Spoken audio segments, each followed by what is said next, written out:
ராதே கிருஷ்ணா. இன்னைக்கு ஒரு முக்கியமான தகவலை நமது அஸ்ட்ரோமித்ரன் சேனல் அன்பர்கள் அனைவருக்கும் பகிர்ந்துக்கணும். அவங்க இந்த மாதிரி விஷயங்களை தெரிஞ்சுக்கணும் அப்படிங்கிறதுக்காக இன்றைக்கு ஒரு முக்கியமான விஷயத்தை பேச போகிறோம். என்ன அப்படின்னா, சகட யோகம் அப்படின்னு ஒரு யோகம். சகடம் என்றால் சக்கரம், எல்லாருக்கும் தெரியும். கர்மா அப்படிங்கிற வார்த்தையும் சக்கரம். எது திரும்ப திரும்ப நிகழ்ந்து கொண்டே இருக்கிறதோ அதற்கு பெயர் கர்மா என்று பெயர். எந்த இடத்தில் ஆரம்பித்ததோ அதே இடத்தில் வந்து முடியறதுக்கு பேர் சக்கரம். இதுதான் சகடம் அப்படின்னு பேர். இப்போ இந்த சகட யோகம் அப்படிங்கிறது ஒருத்தர் ஜாதகத்துல இருக்கு. அதுக்கு எந்த மாதிரி கிரக அமைப்பு இருந்தா இந்த சகட யோகம் அப்படிங்கிறது வேலை செய்யும்?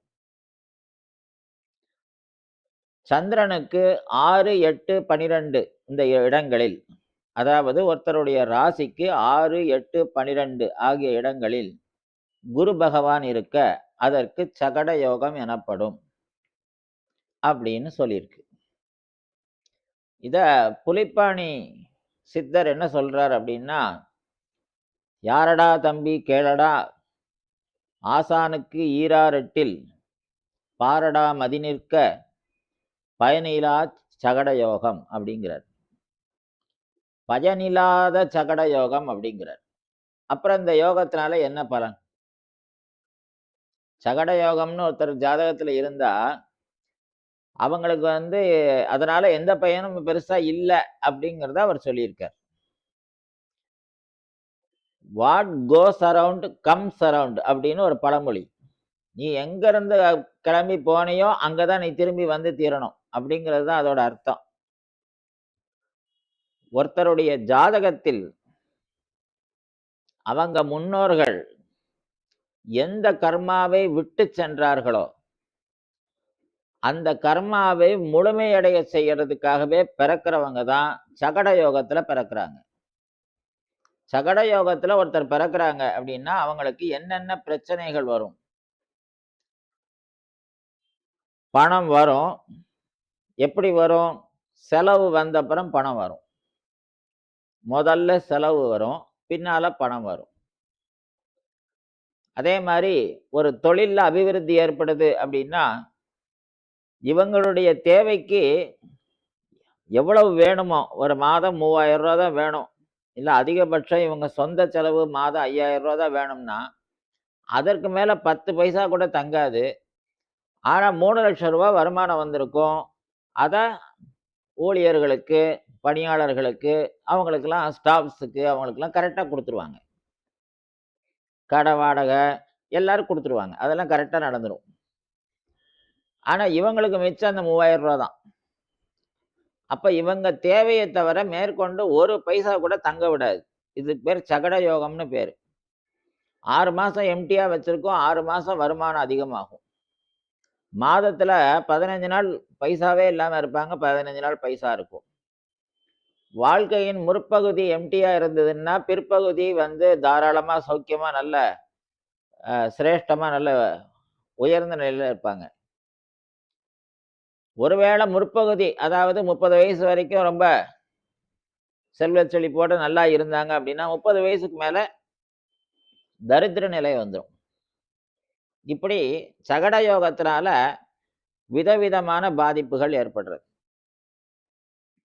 குடும்ப வாழ்க்கையிலையும் அதே மாதிரி சண்டை போடுற மாதிரி போட்டுக்கிட்டே இருப்பாங்க, பிரிஞ்சிருவாங்கன்னு நினைச்சிட்டு இருப்பாங்க, அப்புறம் திருப்பி சேர்ந்துருவாங்க.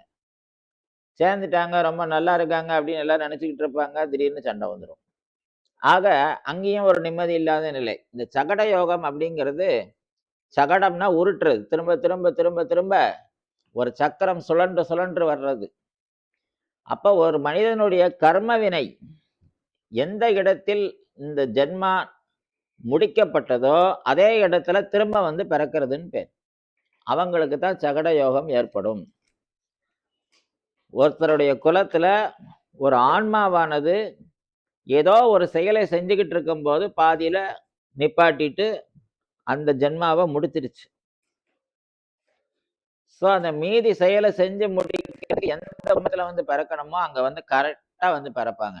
அவங்க அந்த வேலையை மட்டும்தான் செய்வாங்க. அவங்க சாதாரண இல்லற நார்மலான எல்லாரும் மாதிரி ஒரு வாழ்க்கைக்குள்ள வரமாட்டாங்க.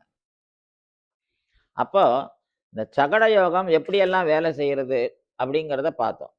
மோசமான விஷயங்கள் எல்லாம் பார்த்தோம். நல்ல விஷயம் என்ன இருக்கு? சகட யோகம் என்ன பெரிய நல்லது செஞ்சிட போறது?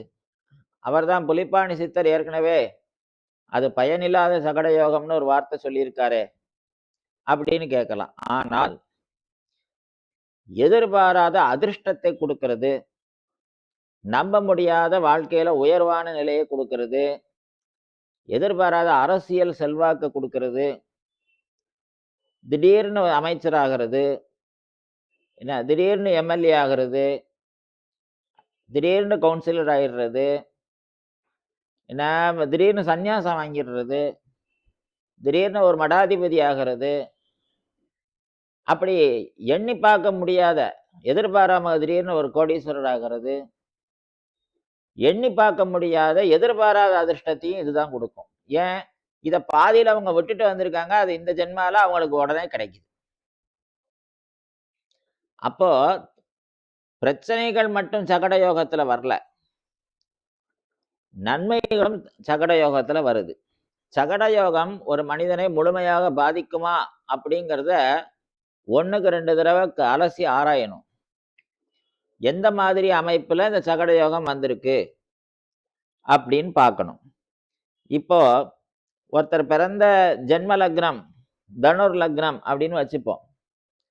8ஆம் இடத்தில் குரு, 3ஆம் இடத்தில் சந்திர பகவான் அப்படின்னு வச்சுப்போம். இப்ப சந்திரனுக்கு 6ஆம் இடத்துல குரு இருக்கார். அப்போ சஷ்டாஷ்டகம், அப்ப சகட யோகம் இருக்கு அப்படின்னு சொல்லிடலாம். ஆனால் லக்னாதிபதி லக்னத்துக்கு 8ஆம் இடத்தில் போனதுனாலையும், 8க்குடையவர் தன் பாவத்துக்கு கடகராசிக்கு 8ஆம் இடத்துல இருந்ததுனாலையும் சகட யோகம் வேலை செய்யாது. எப்படி சொல்றீங்க அப்படின்னு எதிர்பார்த்தோம். அப்படி கேள்வி கேட்டா, 8ஆம் இடத்துல இருக்கிற குரு குடும்பஸ்தானத்தை பார்ப்பார், அதே மாதிரி சுகஸ்தானத்தை பார்ப்பார், அதே மாதிரி விரயஸ்தானத்தையும் பார்ப்பார். அப்ப விரயம் கட்டுப்படும், குடும்பம் விருத்தியாகும், இவங்களுக்கு தேவையான சௌக்கியம் கிடைச்சே தீரணுங்கிறது விதி. அப்போ இந்த சகட யோகத்துல இந்த ஜென்மால இப்படி ஒருத்தர் பிறக்கிறாங்கன்னா எதுக்காக பிறக்கிறாங்க? பூர்வ ஜென்மால இவங்க நிறைய நன்மைகள் எல்லாம் குடும்பத்துக்கு தேவையானதெல்லாம் செஞ்சிருக்காங்க, ஆனா எந்த சௌக்கியத்தையும் அடையல. அதனால இந்த ஜென்மால எல்லா சௌக்கியத்தையும் அடையணும்னு பிறந்திருக்காங்க. இப்ப இந்த சகட யோகம் யோகமாகவே வேலை செய்யறது. அப்போ இந்த சகட யோகத்துல வந்து பல விதங்கள் இருக்கு. இந்த சகட யோகத்தினுடைய உண்மையான தாற்பயமே என்ன அப்படின்னு கேட்டா, கர்மா அப்படிங்கிறது தான் கரெக்டான வார்த்தை. கர்மா எப்படி ஒரு சுழற்சிக்குள்ள திரும்ப திரும்ப சுத்தி வருதோ, எந்த இடத்தில் எந்த கர்மா விடுபட்டதோ அது திரும்ப திரும்ப செய்யறோம் அப்படிங்கிறது தான். பலவிதமான கர்ப்பங்கள்ல ஜனிச்சு பலவிதமான மிருகங்களுடைய வயிற்றுல நம்ம ஜனிச்சு கடைசியா தான் மனித பிறப்புல வந்து பிறக்கிறோம். இது ஒரு சுழற்சி. நாம மனிதனா இருக்கும்போது மிருக குணத்துல மாறிட்டோம். நம்ம வந்து செய்யக்கூடாத தவறுகள்லாம் செய்யறோம், நிறைய சிந்தனைகள்லாம் மாறுது, நிறைய தேவையில்லாத விஷயங்கள்ல நம்ம மனம் போகுதுன்னா, இந்த குணத்துக்கு தகுந்த மிருகம் எதுவோ அந்த மிருகத்தோட வயதுல போய் திருப்பி பிறப்போம். இதைத்தான் பாவம் புண்ணியம்னு நம்ம சொல்றோம். அப்ப மனிதனுக்கு அடுத்த நிலை என்ன? தேவநிலை, அதாவது உயர்ந்த நிலைக்கு போகணும். அப்ப ஞானத்தை அடையணும். மனிதனால மட்டும்தான் அது சாத்தியப்படும். அப்போ அந்த உயர்வான நிலையை அடையக்கூடிய அந்த மனித ஜென்மால இந்த மாதிரி ரொம்ப முக்கியமான, பார்க்க ரொம்ப சாதாரண யோகம் இதுக்கு பேரு. சகட யோகம் அப்படிங்கிறது சாதாரணமாக எல்லாரும் சொல்லக்கூடிய ஒரு யோகம். ஆனால் அதனுடைய ஹிஸ்டரி எப்படி இருக்கு அப்படின்னு பார்த்தோம் அப்படின்னா, ஒரு மனிதனுடைய கர்மாவை வந்து தீர்மானிக்கக்கூடிய ஹிஸ்டரியா இருக்கு. அவன் என்ன கர்மாவுக்காக பிறந்திருக்கான், அவன் என்ன செய்ய போறான், இந்த ஜென்மால இந்த சகட யோகம் அவனுக்கு என்ன நன்மையை கொடுக்க போறது, என்ன தீமையை செய்ய போகுது அப்படிங்கிறத விளக்கக்கூடிய ஒரு கர்மாவா இருக்கு. ஒரு உதாரணத்துக்கு மேஷராசி எடுப்போம். மேஷராசி அப்படின்னு எடுத்துட்டோம் அப்படின்னா, குரு பகவான் வந்து கன்னி ராசியிலேயோ அல்லது விருச்சிக ராசியிலேயோ மீன ராசியிலேயோ இருக்காருன்னு வச்சுப்போம். இப்போ லக்னமும் மேஷ லக்னமாவே அமைஞ்சிருத்து. இவங்களுக்கு சகட யோகம் வேலை செய்யுமா, இவங்க எதுக்காக பிறந்திருக்காங்க அப்படின்ற ஒரு கொஸ்டின். இவங்களுடைய வேலை பணி என்ன அப்படின்னா, குரு 9 குடைய குருவாக ஆனதுனாலையும் 12 குடைய குருவாக ஆனதுனாலையும் தன் தகப்பனார் விட்டு சென்ற கர்மாவை முழுமை பெற செய்யறதுக்காக பிறந்தவங்கன்னு அர்த்தம். தான் விட்டு சென்ற கர்மாவை திரும்ப பூர்த்தி பண்றதுக்கு பிறந்தது தனுர் லக்னம்னு சொன்னேன். தன் தகப்பனார் விட்டு சென்ற கர்மாவை தொடர்ந்து செஞ்சு அவங்க நினைச்ச காரியங்களை செஞ்சு முடிக்கிறதுக்குன்னு பிறந்தவங்க இந்த மேஷ ராசியாக பிறந்து இல்ல மேஷ லக்னத்துல பிறந்து இந்த சகட யோகத்துல பிறந்தவங்களுக்கு இந்த பலன் வருது. இப்ப இதே சிம்ம லக்னத்தை எடுத்தோம் அப்படின்னா, இதே 6 to 12 சகட யோகம் சிம்ம ராசிக்காரங்களுக்கு ஏற்படுறது அப்படின்னா, தன் குழந்தைகள் விட்டு சென்ற காரியங்களை, அதாவது தன் குழந்தைகள் செய்ய மறந்த கடமைகளை அவங்களுக்கு சேவை செஞ்சு அவங்க தன் குழந்தைகளை கவனிக்கிறது. அதாவது பெற்றோர்கள் ஒரு குழந்தையை என்னென்ன விதத்துலலாம் வந்து கவனிக்க முடியும்னு ஒண்ணு இருக்கு. ஒரு அளவுக்கு படிக்க வைக்கலாம், வந்து வேலைக்கு அனுப்பலாம், ஒரு கல்யாணம் பண்ணி வைக்கலாம், ஒரு பிரசவம் வரைக்கும் பார்க்கலாம். வாழ்நாள் முழுக்க அவங்கள காப்பாத்துறதுன்னா,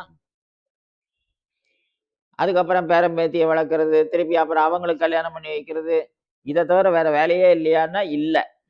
ஏன்? இந்த சஷ்டாஷ்டமத்துல பிறந்ததுனால அவங்க வந்து குழந்தைகள் நலனை உத்தேசிச்சு மட்டுமே பிறந்தவங்கன்னு அர்த்தம். இதுதான் அவங்க கர்மா.